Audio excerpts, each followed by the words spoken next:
छात्रों को निःशुल्क लैपटॉप टैबलेट देने का प्रारंभ हुआ और एक छत्तीसगढ़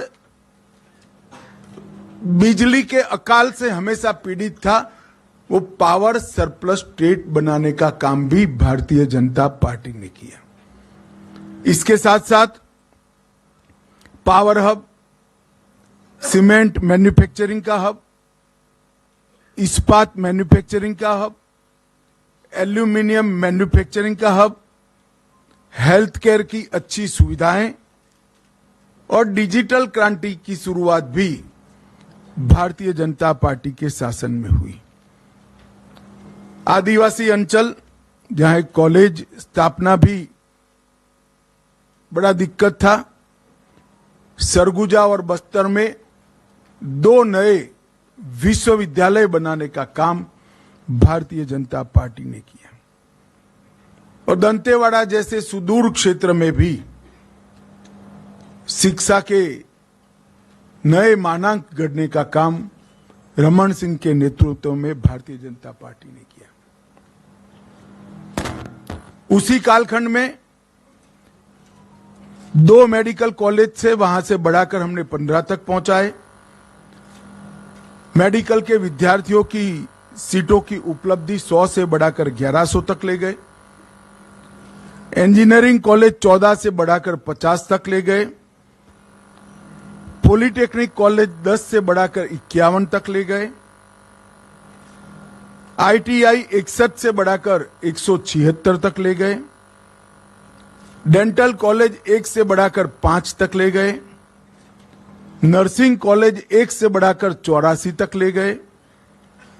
मैनेजमेंट के कॉलेज 2 से बढ़ाकर 16 तक ले गए और पशु चिकित्सा कॉलेज और कृषि कॉलेज 4 से बढ़ाकर 31 तक ले जाने का काम हुआ।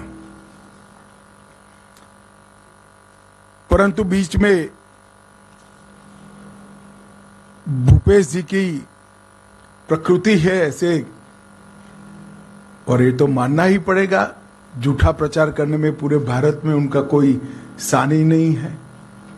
गलत सीडी बनाना, फर्जी सीडी बनाना, फर्जी पेन ड्राइव बनाना, फर्जी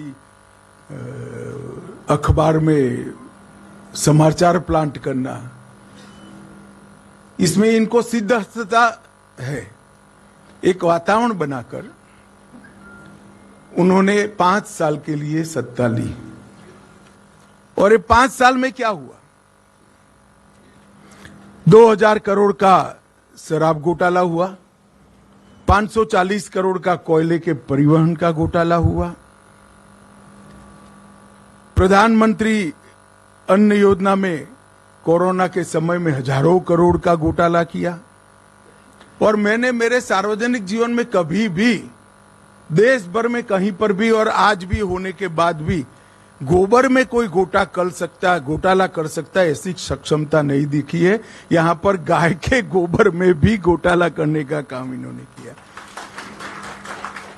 1300 करोड़ का गोठान घोटाला किया, 600 करोड़ का पीडीएस घोटाला, 5000 करोड़ का अभी तो शुरुआती जांच है महादेव ऐप का घोटाला, जिनके कारण उनकी नींद उड़ी हुई है। पब्लिक सर्विस कमीशन का घोटाला हुआ। प्रधानमंत्री जी ने गरीब आदिवासियों के विकास के लिए खदान से जो खनिज बाहर आता है, इसका एक हिस्सा डिस्ट्रिक्ट मिनरल फंड के लिए बनाया। इसमें से भी 700 करोड़ रुपए सरकार चाऊ कर गई।